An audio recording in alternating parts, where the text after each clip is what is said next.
Saludos amigos del podcast del Nuevo Diario, bienvenidos todos a este nuevo episodio de su podcast tan acostumbrado. En este momento tenemos con nosotros al ingeniero Miguel Vargas Maldonado, quien es el presidente del Partido Revolucionario Dominicano PRD, ex canciller de la República, una persona que ha estado gravitando en la vida política nacional desde hace varias décadas. Vamos a conversar con él y todo el equipo del Nuevo Diario le da la bienvenida a este podcast. Como siempre, don Percio Maldonado Sánchez, quien es el director general de todo este grupo de comunicación. También Luis Brito, periodista, jefe de la redacción del Nuevo Diario. Y nuestra compañera Julia Muñiz, quien es talento estrella del Nuevo Diario. ¿Quién les habla? Jaime Rincón. No se puede quedar. Estoy como el programa, no necesita presentación. Ingeniero, bienvenido. Es un placer tenerlo por acá. No, muchas gracias por participar aquí con este gran equipo del Nuevo Diario y también felicitarle por los avances que observamos y que se registran en sus diferentes medios de comunicación, lo cual es importante para la vida nacional. Yo creo que se hace necesario que grupos tradicionales como ustedes de muchos años, que con mucho esfuerzo han venido haciendo un gran trabajo en el orden periodístico, pues puedan también tener varias ofertas en el área de la comunicación como lo tienen ustedes actualmente. Ingeniero, yo creo que es oportuno comenzar a propósito de que estamos en el año preelectoral. Dicen preelectoral, pero yo creo que estamos en campaña completa. Comenzar que usted nos cuente cuál es la suerte del PRD, qué está pasando. Usted ha comenzado a trabajar a nivel interno del partido. ¿Cuál es el propósito, qué es lo que se proyecta hacer en esa organización política? Sí, gracias. Bueno, nosotros una vez concluyó el proceso electoral del 2020, planteamos ante el país que nuestro compromiso político con el PLD concluía precisamente en ese proceso electoral y que nos íbamos a dedicar a trabajar para fortalecer, hacer crecer el partido, con el propósito de presentarle al país candidaturas propias a todos los niveles, congresual, municipal y presidencial. Y así lo hemos venido haciendo. Ya el proceso de reestructuración se dio, el partido tiene una presencia de dirigentes en todo el país y además ya tenemos candidatos y candidatas que están activando en lo que son los pasos previos a la campaña electoral para presentarse también como candidatos y candidatas. Y hemos planteado que esta presentación de candidatos va a ser a todos los niveles, en el orden congresual, en el orden municipal y en el orden presidencial. Los partidos han seleccionado, veo que se inclinan mucho por el procedimiento o la modalidad de encuesta para seleccionar a su candidato. ¿Eso va a ser el PRD o va a apostar a Nosotros vamos a implementar un proceso directo de votación? No, ya nosotros vamos a implementar lo que es diferentes mecanismos que puedan contribuir a crear lo menos trauma posible. En la mayoría de los casos estamos acudiendo al consenso, se están dando liderazgos que resaltan sobre otros y que marcan mejor que otros, y en base a eso pues estamos también estableciendo las posiciones de candidaturas congresuales y municipales. Y creo que es lo menos traumático. Cuando haya que hacer procesos donde hay más de un candidato o una posición, pues nos veremos obligados a hacerlo, tratando de que esto pues sea dentro del orden, dentro de el espacio que permita al partido continuar hacia adelante. Ingeniero, estamos viendo en este momento cómo hay una discusión respecto a una resolución de la Junta Central Electoral respecto al 20% de las candidaturas. Se ha establecido de que este 20% sea por nivel de elección, es decir, si son 32 senadores, que solo el 20% de esos 32 senadores, y así con todos los otros niveles de elección. Pero en las pasadas elecciones fue en términos generales el 20%. ¿Cuál es la opinión, la postura del PRD sobre esto y qué se ha hablado con los partidos? Sí.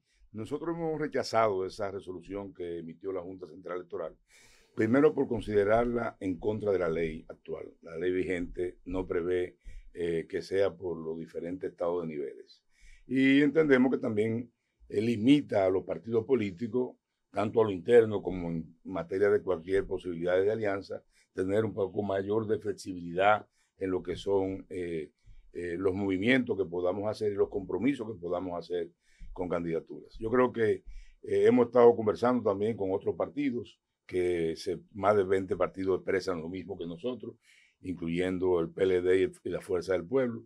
Y en ese sentido vamos avanzando hacia un proceso para fijar, ya hemos fijado nuestra posición, pero para buscar una posición diferente a la que ya emitió la Junta Central De hecho, el Electoral. PLD anunció el día de ayer, aparece hoy registrado en todos los medios de circulación, que va a recurrir esa resolución ante los organismos correspondientes. ¿Ustedes se van a sumar a Sí, esa iniciativa? nosotros no nos vamos a sumar, nosotros vamos a recurrir también ante los organismos correspondientes, como nos manda la ley. Y en ese sentido creo que es parte de la posición ya en materia efectiva que va a asumir el partido. Se habla también, Ya los abogados nuestros han estado trabajando, la parte interna electoral del partido se han reunido. Ayer hubo una reunión con la participación de varios partidos políticos. Y en ese sentido creo que vamos a plantear nuestra posición con un recurso que pueda ir en esa dirección. se habla también de que ellos tomaron esa decisión en la Junta Central Electoral por una sentencia del Tribunal Superior Electoral que avala supuestamente esto del año 2019. Sí, pero si la tomaron en el año 2019 y no lo tomaron en cuenta en el 2020, pues evidentemente no tiene jurisprudencia esa sentencia y no se corresponde. Y realmente la ley actual, la 2033, no contempla que sea bajo ese esquema. Ingeniero, yéndonos quizás un poquito, como dicen, un poquito más atrás en el tiempo, al año 2011, 2012, en aquel momento donde no existía pues el Partido Revolucionario Moderno. Usted era pues uno de los candidatos más reconocidos y destacados, tenía una gran cantidad de seguidores dentro del mismo Partido Revolucionario Dominicano. En aquel momento, cuando se da el desmembramiento, la supuesta, en rumores, manzana de la discordia era el actual hoy presidente Luis Abinader. Dentro de todo este trayecto que han pasado en estos años, que ha salido pues el Partido Revolucionario Moderno y donde se está dando un escenario de posibles alianzas, ¿cabría la posibilidad de que esos lazos se volviesen a estrechar PRD-PRM? Nosotros no hemos contemplado alianzas hasta este momento. Evidentemente son instrumentos y herramientas que ya se contempla de manera cotidiana en los procesos no solamente nacional, sino a nivel internacional. Pero hasta este momento no nos hemos sentado en el partido a hablar de alianzas. ¿Y el PRM pudiera ser una opción? Nosotros estamos ahora trabajando en el fortalecimiento y crecimiento del partido y en las candidaturas que podamos nosotros tener en todos los niveles, congresual, municipal y a la presidencia. ¿Cómo definiría usted, a propósito de la pregunta de el nivel de relaciones con el Partido Revolucionario Moderno y particularmente con el presidente Luis Abinader y con el presidente Hipólito Mejía?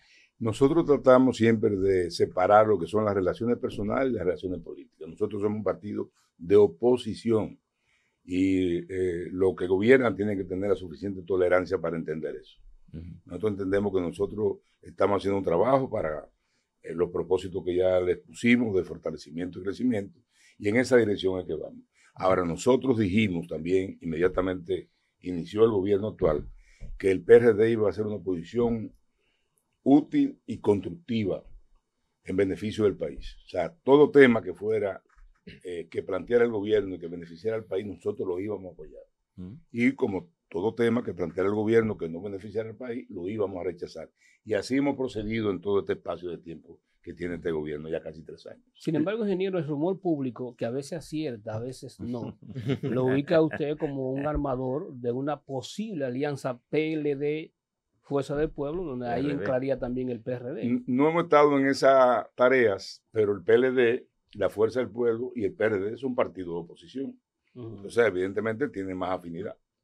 ¿Contemplaría usted estar en una alianza opositora donde esa oposición completa pueda unificarse y hacerle frente al partido que gobierna hoy? Eso se podría contemplar en algún momento. Lo que nosotros entendemos que el trabajo nuestro ahora no es ese. El trabajo nuestro es fortalecer al Partido Revolucionario Dominicano y procurar la candidatura que podamos tener ya en la parte congresual y municipal. Ingeniero, sentado en esa silla donde usted está, el presidente Fernández decía que apostaba a una alianza opositora para las elecciones que vienen. Él llamaba un frente opositor. Él decía, o negociado de manera natural. Por lo que veo, usted es partidario también de ese frente. Y todos los partidos grandes, la Fuerza del Pueblo y el PLD, han anunciado comisión de negociación de esas alianzas. ¿El PRD lo hizo?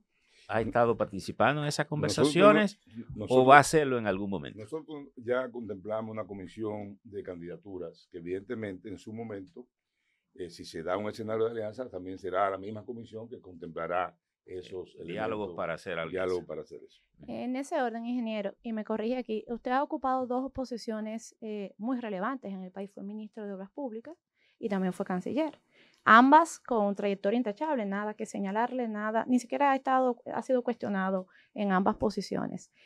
Ahora, luego de haber tenido una alianza con el Partido de Liberación Dominicana y ver estos procesos judiciales donde grandes liderazgos se han visto envueltos en supuestos actos de corrupción, ¿cuál ha sido su sentir o su parecer ante esta situación legal? El PRD y yo de manera particular siempre hemos estado de acuerdo en que hay que preservar la transparencia en la administración pública y que los actos de corrupción que se puedan cometer hay que evidentemente sancionarlo, pero hay que observar también siempre lo más importante, el debido proceso y el respeto a los derechos humanos.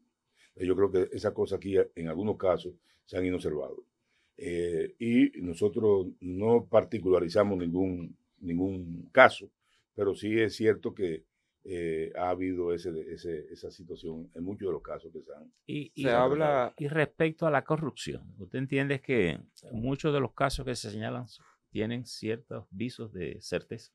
El problema es el procedimiento realizado, porque nosotros no sabemos, no conocemos los casos de manera particular, pero los organismos para darle mayor fortaleza a cualquier planteamiento de caso de corrupción deben observar todos los procedimientos, y eso es lo que lamentablemente en muchos de los casos... Siguiendo esa observación, ¿usted es partidario de que se sustituya la Cámara de Cuentas? Bueno, ha habido situaciones que reflejan que no hay una armonía como conjunto de equipo. Son 5 miembros los que constituyen el Pleno, pero evidentemente estas son atribuciones que han tomado y es responsabilidad del Senado, fundamentalmente de la Cámara de Diputados que lo propone, de los partidos que han estado envueltos en esas elecciones. Pero específicamente usted ha hablado del debido proceso. Sí. Ha dicho el presidente de la Cámara de Cuentas que lo han puesto a firmar cosas que él define como ilegales. Es decir, sí. ¿Abona eso en la dirección de un proceso? Por supuesto, eso desdice mucho de lo que es cualquier otro proceso, pero también cuando usted va a un órgano colegiado, usted tiene que entender que usted es una parte, aunque usted la presida. O sea, usted tiene que entender que usted es una parte y que no porque yo lo diga que esto es ilegal o no, eso hay que darlo como por un hecho. Pero evidentemente los organismos colegiados deben actuar como tal. O sea, aquí no dice que el presidente decide, sino dice que el pleno de ese organismo que toma las decisiones. No conozco a profundidad lo que quiso decir o a qué caso se refiere el presidente de la Cámara de Cuentas, pero la verdad es que lo que tenemos que tener es mucho más cuidado en la selección cuando se trata de organismos de esta naturaleza, porque se requiere sobre todo un espacio de armonía y de capacidades en una institución donde va a tener decisiones importantísimas, donde va a emitir también juicios importantes y puede dañar, perjudicar o hacer lo que corresponde de manera correcta. Y se habla mucho, ingeniero, de la parte en la Cámara de Cuentas, en el Ministerio Público de la República Dominicana, del término independientes. ¿Cómo valora usted el ejercicio de los actores principales en estas instituciones? ¿Lo catalogaría usted como verdaderos independientes? Muchos lo han catalogado como independiente, entre comillas. Ahora, es un tema que a mí me gustaría socializar con ustedes. y oír también su opinión. Porque realmente yo creo que los ejemplos sirven para tú catalogar si es independiente o no es independiente. Hay muchos temas que se podría debatir en eso, pero nosotros entendemos que todavía dista mucho de ser independiente. Pero vamos a verlo de esta manera, más allá de los casos particulares que se tratan. El presidente Luis Abinader ha planteado la idea del Ministerio Público Independiente e incluso planteó la necesidad de una reforma a la Constitución como para asegurar eso. Juristas y otros políticos entienden que no, esa no es una visión correcta de un Estado moderno, sino que el Estado, desde el Ministerio Público, expresa su política anticorrupción, criminal, y que así lo refleja. En el caso suyo particular y como miembro del PRD y candidato de su partido, ¿cuál es la visión que usted tiene del rol del Ministerio Público? Yo creo que en eso lo primero es que tenemos que ver el manejo en esa materia de otros países mucho más avanzados que nosotros. ¿Qué modelo le gustaría? Y lo que sí, esas son responsabilidades que el gobierno no delega. O sea, independientes son los jueces, pero quienes manejan la justicia, quienes manejan el Ministerio Público, deben ser gente que dependa del Poder Ejecutivo. Y que respondan a las políticas públicas del gobierno. Del gobierno, por supuesto. Pero ya la parte ya judicial, ya eso es otra cosa que sí deben ser totalmente independientes. En Estados Unidos lo que hay es un ministro de justicia, un secretario de justicia, y en la mayoría de los países ya latinoamericanos también es así. Por cierto, la semana pasada el Poder Ejecutivo envió a la consideración del Congreso Nacional un proyecto para la creación aquí de un Ministerio de Justicia. ¿Usted está de acuerdo? Pero para que no creemos que sea el momento adecuado para eso, porque eso tiene otras implicaciones. Bueno. Acuérdate que son procesos y que realmente mucha gente busca cubrirse pensando en el futuro. Okay. En ese orden, ingeniero, ya salió la avalancha de las famosas encuestas, ¿no? Todas las search, como dicen, donde vamos viendo que se va pues moviendo diferentes temas y casi todas pues van como en una especie de una misma línea. Vemos que baja puntos el presidente actual Abinader, un poco paralizada la candidatura del señor Abel Martínez y ascendente el doctor Leonel Fernández. Más o menos eso es siguiendo una ruta crítica de los puntajes distintos, pero van en esa trayectoria las encuestas. Ahora viendo este escenario, ¿no cree usted que tal vez se está dando el terreno perfecto para Miguel Vargas Maldonado volver a aspirar a la presidencia y tener nuevamente la consigna Miki el que resuelve? ¿Usted se acuerda de eso? Sobre todo que hay muchos problemas por resolver. Nosotros precisamente planteamos nuestra candidatura ante un grupo importante de mujeres del partido y de diferentes sectores de la sociedad. Tenemos el propósito de ser candidato presidencial. Ya lo hemos planteado y estamos trabajando para eso. Evidentemente, esperando la apertura de lo que es la campaña electoral. Los plazos. Pero vamos a participar, eso ya lo hemos decidido, y vamos a tratar de ser el candidato del partido y ser presidente. Pero en ese mismo orden, si usted fuera favorecido con el voto popular y elegido presidente de la República, ¿cuáles serían sus prioridades ante la problemática nacional? Bueno, son muchas. Mira, yo quiero ser presidente. Vamos a decir con los grandes 5 temas. Yo quiero ser presidente porque realmente entiendo que tengo la capacidad y la experiencia, tanto en el sector público como en el sector privado, donde en el sector privado me ha generado decenas de miles de empleos y donde en el sector público hemos hecho una gestión transparente, exitosa y con resultados. Te faltó el tema de que fui director de la casa en el 82. Sí. Ahí nosotros tuvimos el préstamo más importante que ha tenido el país en esa época, que fue $150 millones, que por razones políticas no se pudo implementar, que fue con relación al tema de Madrigal. La presa de Madrigal. La presa de Madrigal. Luego, pues, estuve un ejercicio en obras públicas, donde aparte de los Juegos Panamericanos, que todos apostaban a que no se pudieran terminar las edificaciones, lo hicimos. Tuvimos que inclusive tener encuentros y reuniones con diferentes sectores de la sociedad dominicana para plantear y hacer conocer el proyecto, en qué consistía en sentido general.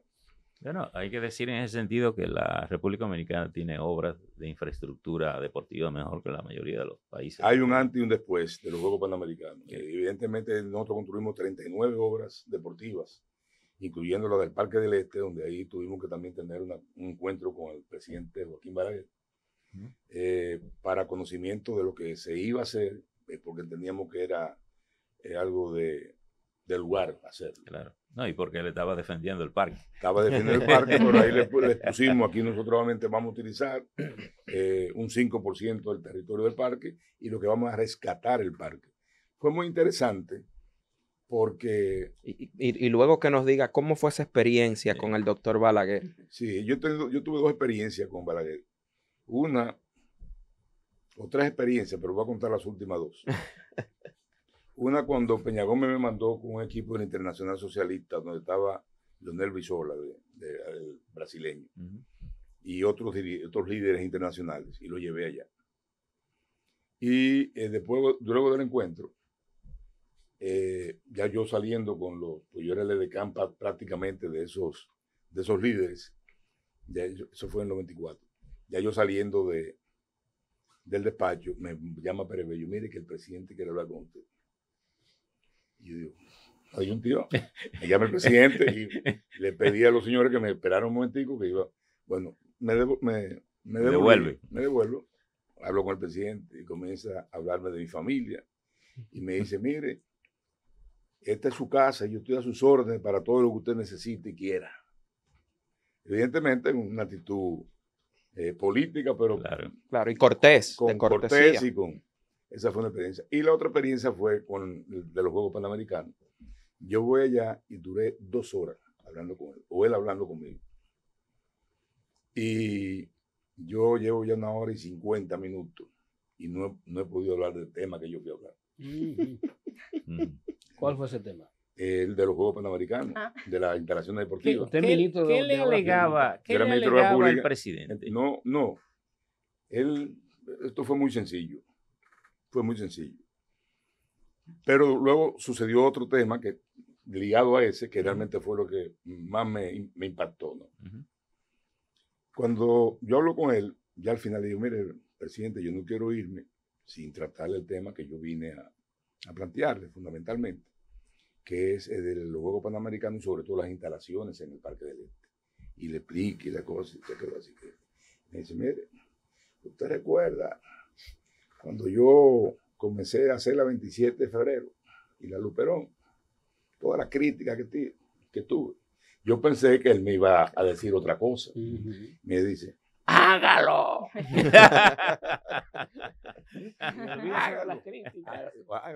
Cuando yo salí me abordó toda la prensa.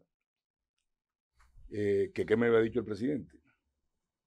¿Cuál fue la conversación? Yo dije, no, yo vine a plantear al presidente y a presentar el proyecto, porque es un parque que fue él que lo construyó y era del lugar que uno viniera a darle las explicaciones del lugar. Pero usted no vinimos a pedirle permiso, vinimos a informarle con un tema del lugar. Y así lo hizo. Entonces, cuando él escuchó esa declaración, me mandó a llamar al otro día. Me dijo, yo lo felicito por las declaraciones que usted dio ayer. Si es otro, sale a decir todo lo que hablamos aquí usted y yo.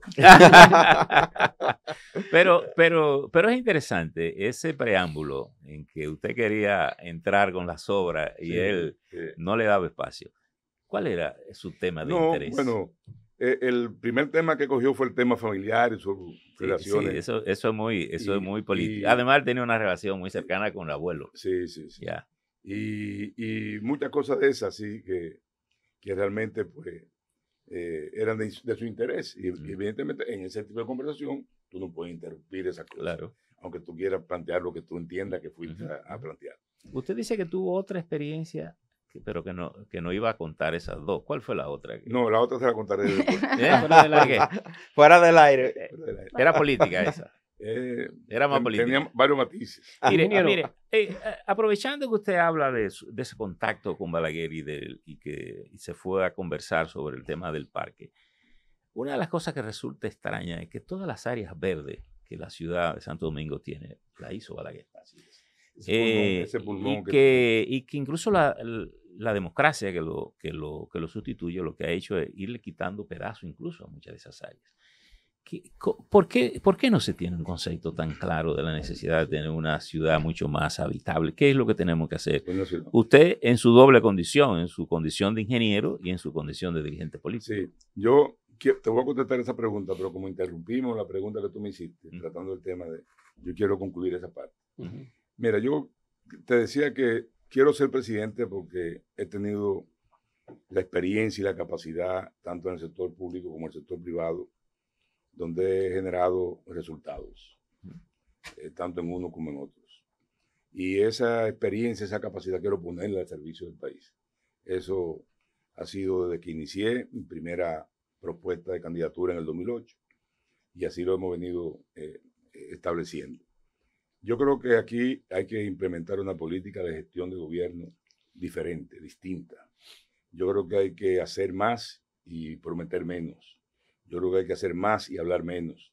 Se necesita una gerencia gubernamental. Se necesita planes, proyectos y programas específicos, como que se podría incluir el de una mayor zona verde en la ciudad de Santo Domingo, en el país, con programas especiales que realmente se puedan dar un seguimiento. Yo siempre he dicho que nosotros los políticos debemos ponernos de acuerdo en lo que es un plan de desarrollo a largo plazo y que la continuidad de Estado sea de rigor, como lo han tenido otros países latinoamericanos, como el caso de Chile, que pudo hacer su reforma educativa, su reforma de salud y otras a base de programas, y no independientemente del gobierno de turno que tuviera. Y en ese sentido yo creo que hay muchos temas que podemos nosotros hacerle frente con problemas que persisten durante décadas en el país y que por falta de una continuidad de Estado y por falta de una visión clara sobre esos temas no se han resuelto. Y sobre todo irse a lo más fundamental. Los grandes planes, programas y proyectos que se implementen deben ser pensando sobre todo en la gente. Y más en esa gente con pocas posibilidades que tú debes darle educación, darle salud, darle vivienda, plantearle un escenario de bienestar y de progreso, con acciones concretas, con una gestión realmente que permita exhibir desarrollo, que permita también exhibir una distribución equilibrada de la riqueza. Ingeniero, la pregunta ahorita de Julia respecto a su dinámica en el partido y su candidatura, y usted lo menciona ahora en el 2008, mirando un poco ese devenir de la historia, ¿se arrepiente usted o qué valoración usted tiene del pacto de las corbatas azules? No, yo creo que nosotros, aunque el amigo Leonel se lo quiere atribuir todo a él, pero yo creo que nosotros hicimos una gran contribución al país con la reforma constitucional de ese momento, donde aportamos en muchos elementos que hoy son parte de lo que genera parte del progreso del país. Nosotros, primero, habíamos colocado la no reelección consecutiva en esa, evidentemente eso fue producto luego de una reforma. Y luego nosotros también contribuimos al sistema de justicia de manera fundamental, creando las altas cortes, y donde el PRD insistió en un momento que tuvo algún tipo de vacilación en el proceso, en lo que era el Tribunal Constitucional. Es decir, que usted asume que sacrificar su candidatura en esa coyuntura fue menor. Yo no lo sacrifiqué. Yo lo que fue que habilité a 2 personas que ya no estaban en condiciones por la constitución anterior de ser candidatos. Pero yo creo que lo sopesamos y yo creo que lo que beneficia al país, esa reforma, es mejor. Lo otro ya se traducía de manera muy particular. Lo otro era ya pensando en Miguel Vargas. Y muchos compañeros, inclusive del partido, me lo criticaron. Pero tú acabas de habilitar a Leonel Fernández y a Hipólito Mejía como candidato. A propósito de habilitar. Por casualidad, escúchame, Brito. Pero yo no perdí en la convención del 2011 por esa habilitación. Hay una cosa. Yo perdí porque el PLD y un sector del PLD metió 300,000 votos PLDistas en contra mía en ese proceso. En el interno contra el Hipólito Mejía. Sí. Acuérdate que eso se debatió aquí, pero evidentemente como dicen en buen dominicano, después del palo dado, ni Dios lo quita.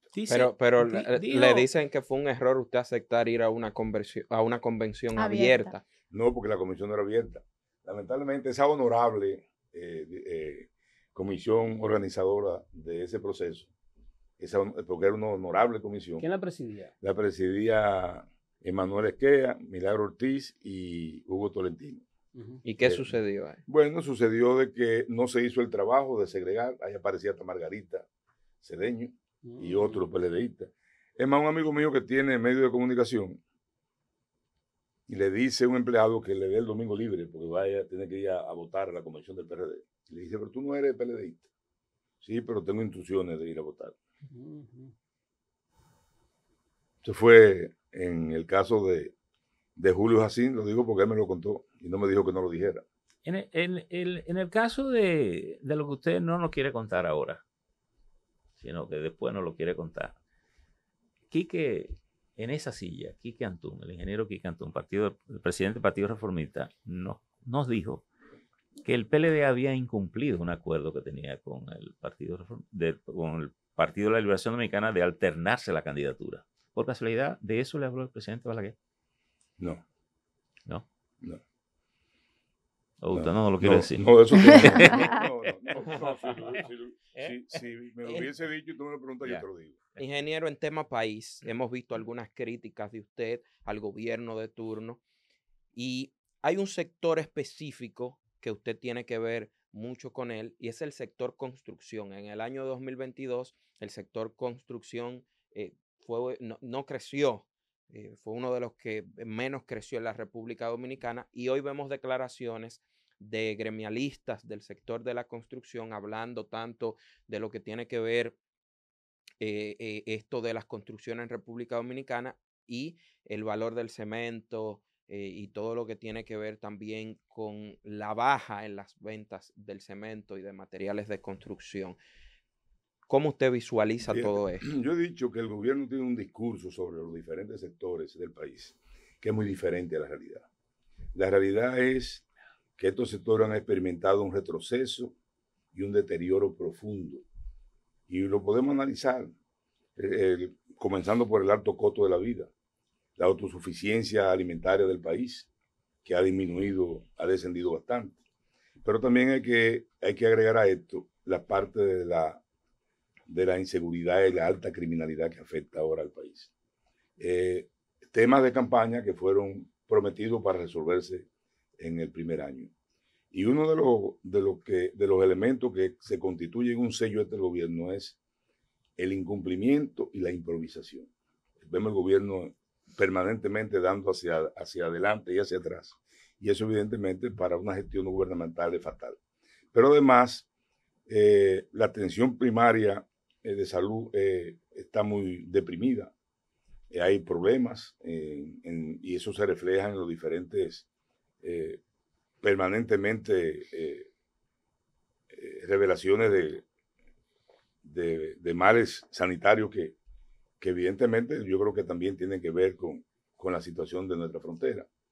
Pero también hay que ver lo que está ocurriendo con el sector de gestión del gobierno, de inversión pública. Ha disminuido sustancialmente. Y eso no se corresponde con la promesa del gobierno. El gobierno prometió aquí hacer 44,000 viviendas en los 4 años.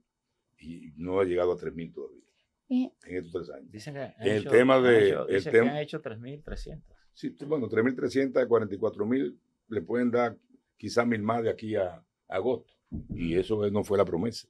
Además, prometió también resolver el problema de seguridad del problema migratorio en el primer año de gobierno.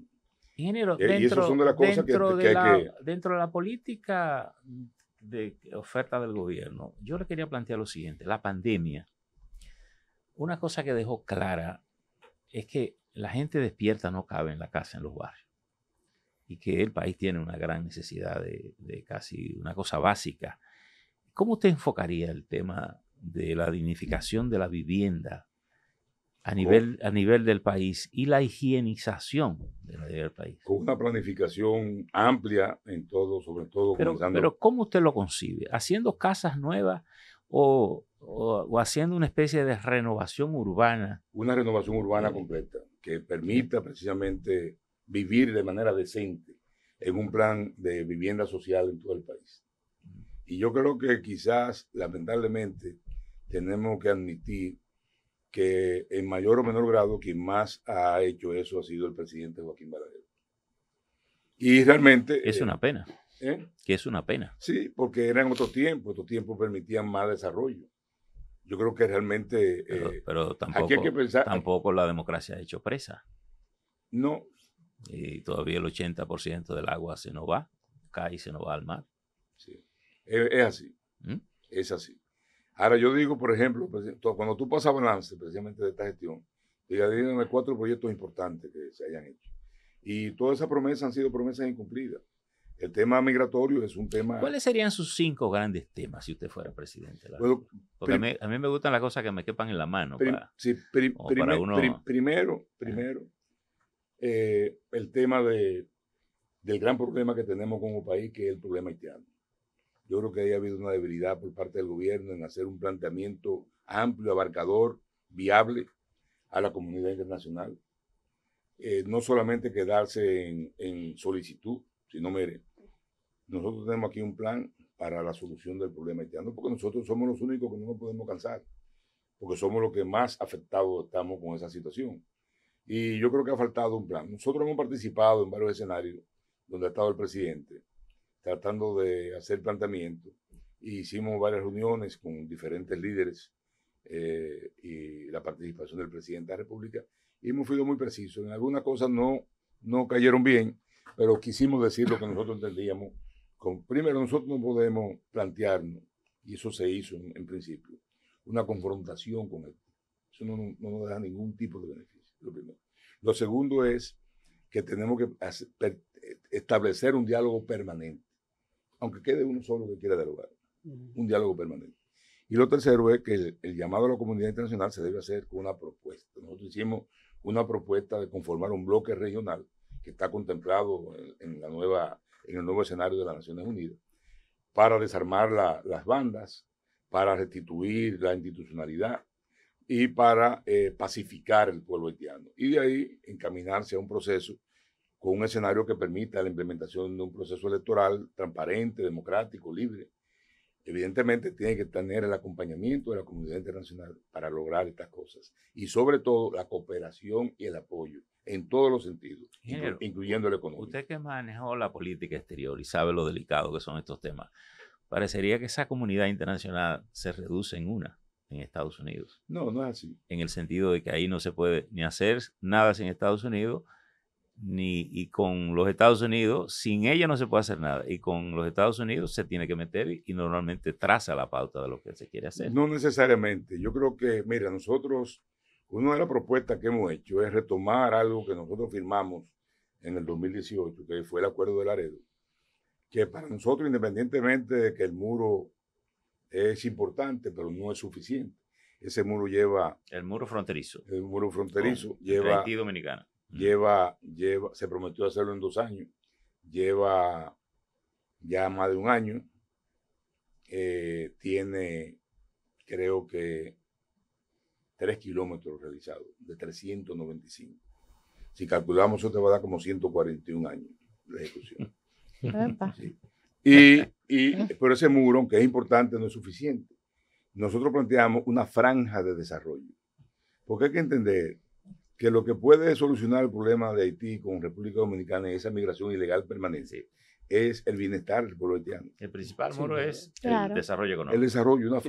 Pero nosotros, ingenieros, no tenemos cómo llevar bienestar allá, más que con medidas que beneficien a la República Dominicana y que de algún modo, cumpliendo la ley del 80-20, ellos puedan trabajar a eso que voy. Cumpliendo la ley. Eso fue lo que se firmó. Es que yo no me refiero, mira, el proyecto contempla 5 millas de la frontera hacia Haití y 5 millas de la frontera hacia República Dominicana. Proyecto binacional. Es como una tierra libre, abrir una tierra. Proyecto binacional. Como están los mercados. Cuando nosotros inclusive iniciamos este proyecto, despertó el interés, bueno, firmó Estados Unidos, firmó Haití, firmó la Universidad de Texas y firmamos nosotros. Evidentemente yo iba un 26 de septiembre a firmar ya el acuerdo definitivo con Haití y me llamaron a las 11 de la noche proponiéndolo. O sea que ellos, evidentemente, es difícil de Usted como canciller, ¿verdad? y me gusta esta conversación, ¿Haití de verdad está interesado en ellos salvarse y en ellos prosperar? Bueno, quizá ¿Cómo usted vio quizá un grupo no, No, pero con lo que usted habló. no, lo que No un grupo, no, con no, lo que usted se no, despachó no, como canciller. yo me reuní con el canciller Antonio Rodríguez, que de paso es de origen dominicano, y tenía todas las mejores intenciones. Ahí un grupo de senadores fue que impidieron que ese proyecto se llevara a cabo. Pero no obstante eso, yo quiero explicar un poco este tema, porque ahí es inversión pública-privada que se puede generar y que va a ser un desarrollo impresionante en ese sentido, evidentemente con toda la garantía, con todas las facilidades, Ese acuerdo, con todos los incentivos. Ese acuerdo Pero ahí incluía... tú coges como muestra lo que tiene ahora Capellán Sí, allá, Capellán, pero... que son 18,000 empleados, 16,000 haitianos y 2,000 sí, pero, y 2,000 dominicanos, no se cumple. está en territorio haitiano. Ingeniero, pero Capellán está en territorio haitiano para favorecerse de las facilidades que ofrece Estados Unidos a la producción haitiana. Claro. En este proyecto, que incluiría territorio haitiano y territorio dominicano, esas condiciones de liberación de impuestos de Estados Unidos se mantendría respecto a Haití, por supuesto, o como una colaboración de ambos países para desarrollar. Por supuesto, eso fue precisamente ahí que está la bondad de este proyecto. Del acuerdo. Y eso yo creo que en algún momento hay que retomarlo. Esa zona de desarrollo se va a convertir en una generación de riqueza, en una generación de empleo, que es lo importante, y en una barrera migratoria. Ingeniero, real. ¿Cómo ponerle el cascabel al gato? Porque ahora ocurre que cuando usted fue canciller, Haití tenía un presidente y tenía un canciller con quien podía hablar, y tenía un congreso, usted habla de los senadores, pero en este caso, Haití es como un cuerpo sin cabeza. Por eso es necesario. ¿Cómo armamos? ¿Con quién hablar? Es necesario la conformación del bloque regional, porque este es un paso posterior a todo. Claro. Primero hay que estabilizar, hay que desarmar a Haití, hay que hacer su retorno a la institucionalidad. Y después este es un paso ya posterior, inclusive posterior a unas elecciones libres que se hagan. Bien. Y en ese orden, ingeniero, que usted fue canciller y domina pues los términos y las condiciones que lo que se pacta entre las naciones, ¿a qué se debe que República Dominicana no tiene un embajador de los Estados Unidos? Bueno, esa pregunta es muy importante. Yo he visto que en el escenario gubernamental siempre se resalta la excelente relación del gobierno dominicano con el gobierno norteamericano. Y eso es una pregunta que quizás puede responder qué tipo de relaciones se está llevando.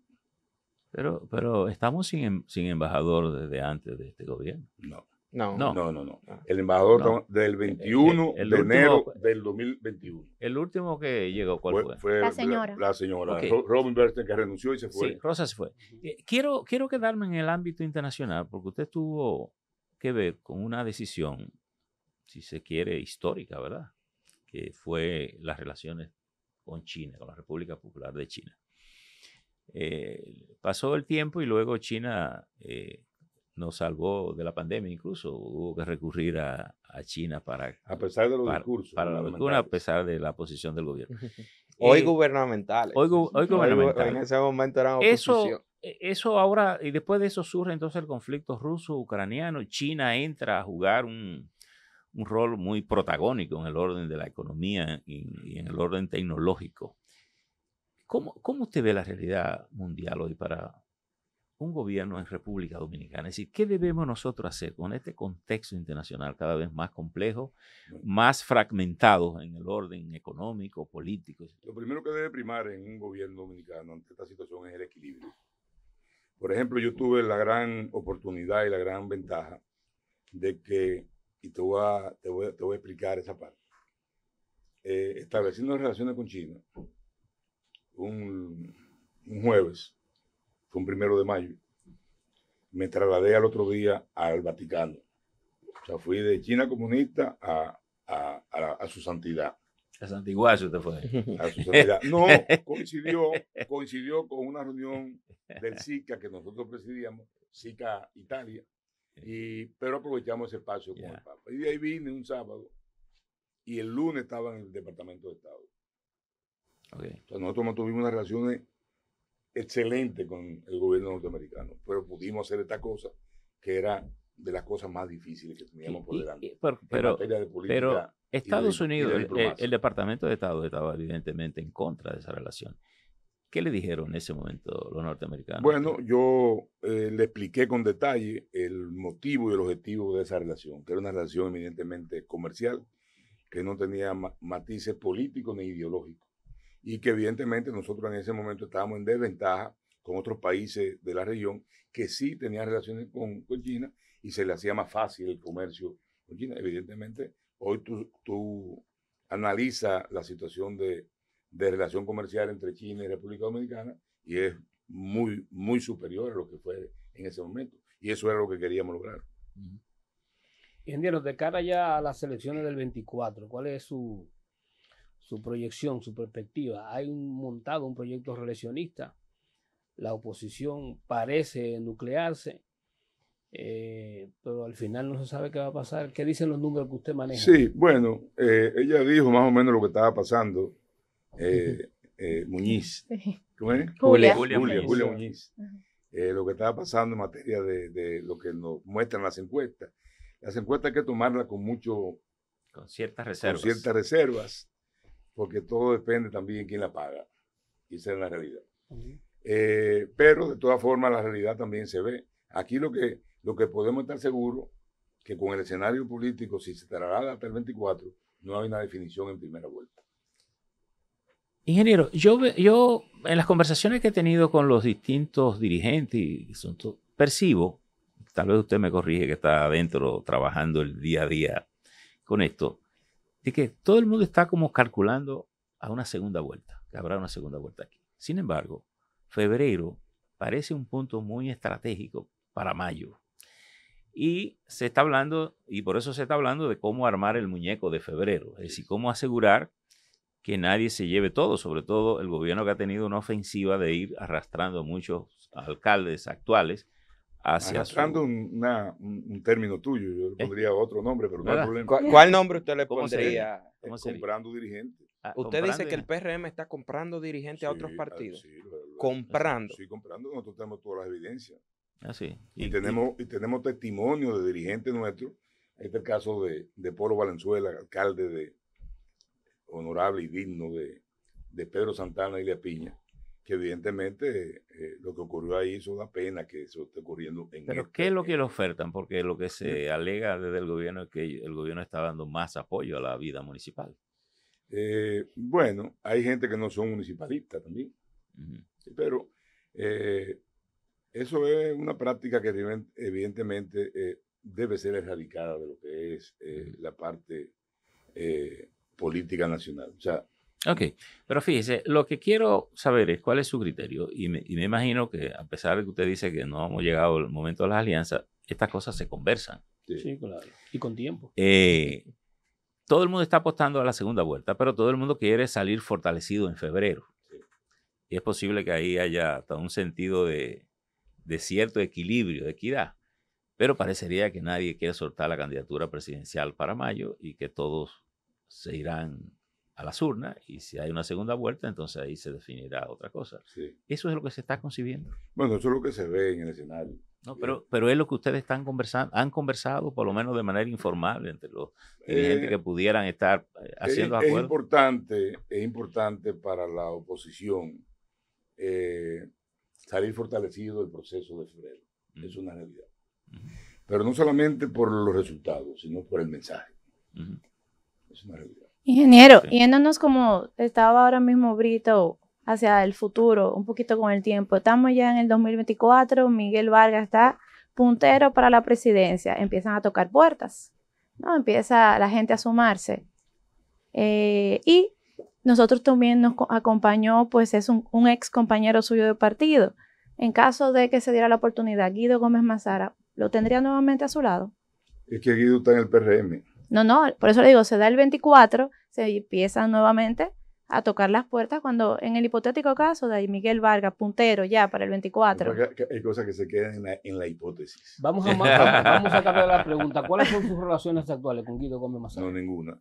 No existe ninguna. No existe. Su relación con el expresidente Hipólito Mejía, vimos una foto reciente Así. donde aparecen al lado ahí en confraternidad y en francachela. Siempre hay que distinguir entre la relación personal y la relación política. A mí me toca ser hermano de la esposa del hijo de Hipólito.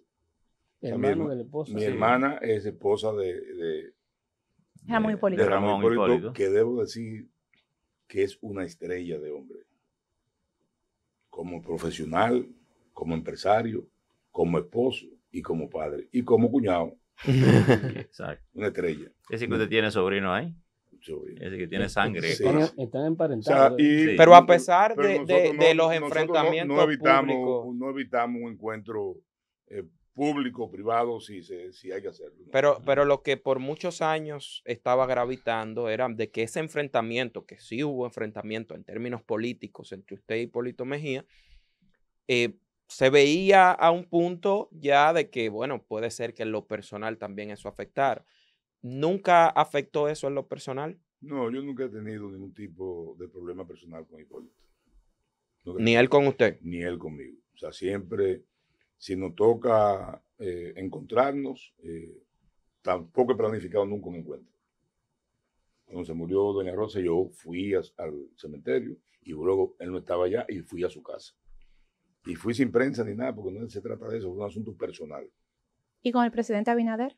Con el presidente Abinader no tengo unas relaciones así fluidas, pero no tenemos tampoco... Me imagino que con el padre de Abinader, sí. En lo personal, ningún problema, nunca. Con el padre de Abinader teníamos... Fuimos amigos. ¿Con Leonel Fernández?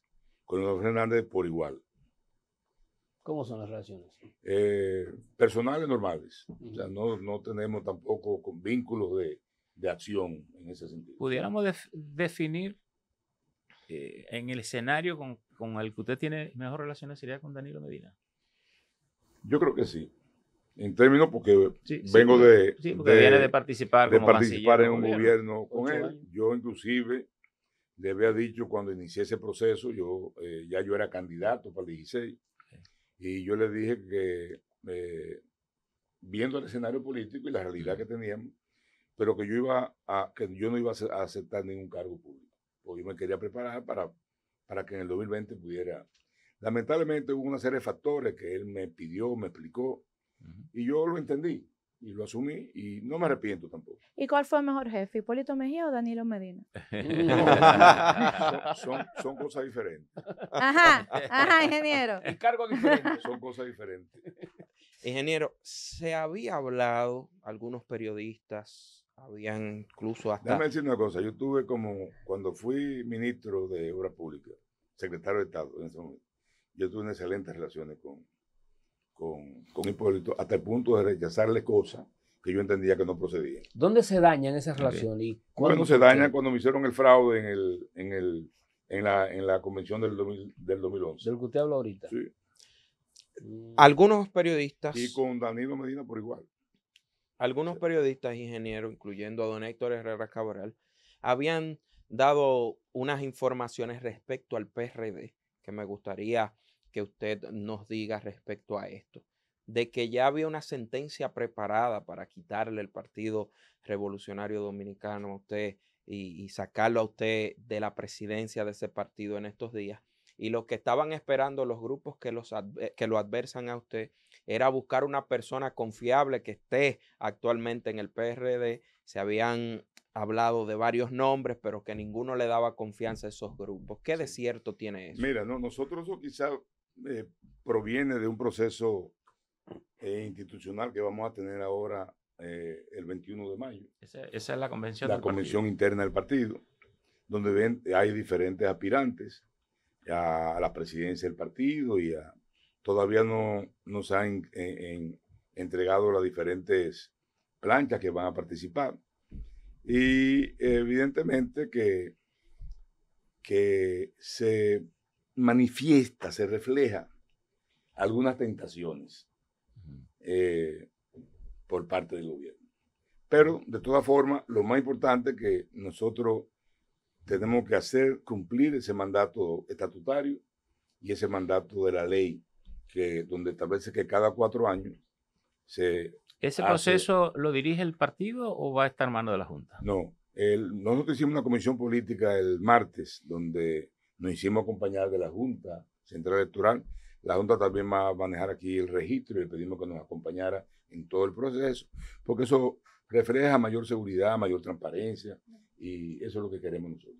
Pero nosotros no estamos enfocados, no es parte del trabajo que tenemos en este momento, no estamos en lo demás, que son nuestra candidatura. Me imagino que usted, en ese nivel de relación que tiene con el presidente Danilo Medina, ha tocado estos temas.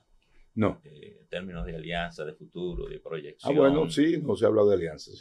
¿Cuál es su visión? ¿Cuál es la visión que él tiene o que ustedes han más o menos acercado? Hemos conversado, pero no se ha hablado de ningún plan específico. O sea, pero él sí tiene claro que hay que hacer alianza. Bueno, él, evidentemente eso le corresponde a él decirlo. Bueno, decía Karen Ricardo aquí en estos días que él apoyaría. Salió hoy en primera plana el Nuevo Diario. ¿Qué sería el primero en apoyar una alianza? Pero lo que pasa es que hoy día, señores, ya esto es una cotidianidad en el mundo electoral. O sea, ahí se vio en Brasil el Partido de los Trabajadores. Sacó un 3% y fue que le dio la victoria a Lula en la segunda vuelta. El ministro de la presidencia hoy es precisamente uno del partido que pertenece a la Internacional Socialista. Finalmente, un posible acuerdo, ¿de qué se partiría a nivel municipal? De respetarle a cada partido lo que tiene. Por ejemplo, si usted tiene el alcalde del municipio X, se le respetaría el PRD. Si la Fuerza del Pueblo tiene en un sitio, se le respetaría. Si el PLD tiene en otro sitio, se le respetaría. Y luego se repartiría los otros sitios donde nadie tiene.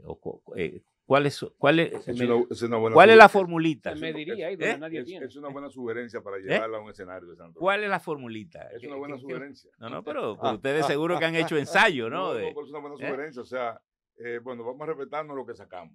Exacto. Y vamos a ver lo otro, quién está en mejores condiciones para asumir. Pero se ha hablado ya. No, es un buen...